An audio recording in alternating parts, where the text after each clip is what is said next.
Merci Monsieur le Président. Monsieur le rapporteur, comme j'ai déjà pu l'évoquer lors de l'examen de votre proposition de résolution européenne en Commission des affaires européennes, nous ne pouvons qu'être inquiets des répercussions de l'accord conclu en juillet dernier entre la présidente de la Commission européenne et le président des États-Unis, tant il apparaît déséquilibré.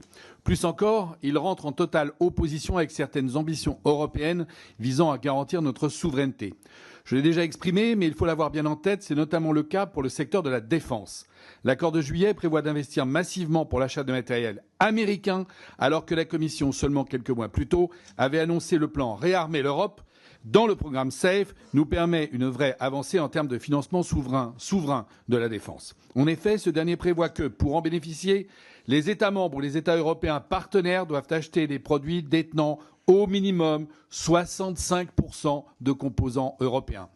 C'est dans cet esprit que j'avais alors déposé des amendements visant à rappeler cette contradiction, amendements qui ont d'ailleurs été adoptés. J'en remercie ici à nouveau les membres de la Commission des affaires européennes. Néanmoins, les problématiques engendrées par cet accord sont loin de ne concerner que le secteur de la défense. Cet accord va à l'encontre de nos ambitions communes, mais également de celles que nous portons tous les jours au niveau national et s'attaque à nos souverainetés dans un contexte européen et international particulièrement complexe qui nous oblige et nous pousse à la responsabilisation.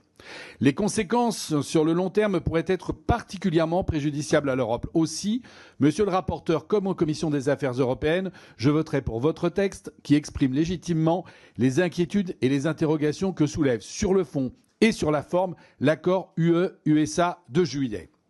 Je profite de cet instant pour rappeler au président Trump qui a hier sur Fox News comparé la France à la Chine dans la fiabilité de sa parole, après qu'il ait par ailleurs donné il y a 48 heures sa bénédiction à son ami Orban pour contourner les sanctions en matière d'achat d'hydrocarbures russes, qu'il n'est certainement pas et qu'il ne faudrait pas qu'il se pense être le président de l'Europe et encore moins celui de notre pays. En ce lendemain du 11 novembre où nous avons honoré indirectement la mémoire du général de Gaulle, je rappelle que la France affrontait l'Europe avec ses alliés européens à l'issue d'une guerre fratricide en toute indépendance, n'en déplaise à nos amis américains, que nous avons un siège au Conseil de sécurité et que nous sommes la puissance nucléaire de l'Europe. Donc, Monsieur Trump, merci de vous en souvenir pour une meilleure collaboration avec de vieux amis.